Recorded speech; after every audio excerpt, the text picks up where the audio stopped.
12 মন্দির ঘাটে।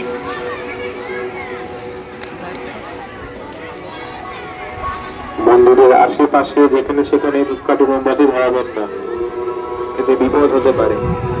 মন্দিরের আশেপাশে যেখানে সেখানে ধূপকাঠি মোমবাতি ধরাবেন না, এতে বিপদ হতে পারে। নির্দিষ্ট ধূপকাঠি দাঁড়িয়ে আছে, ওখানে ধরান।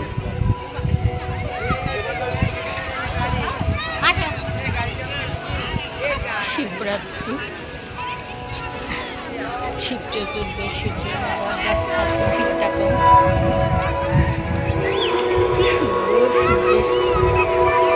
ঝিকঝিক করছে ওই জায়গাটা। চলেন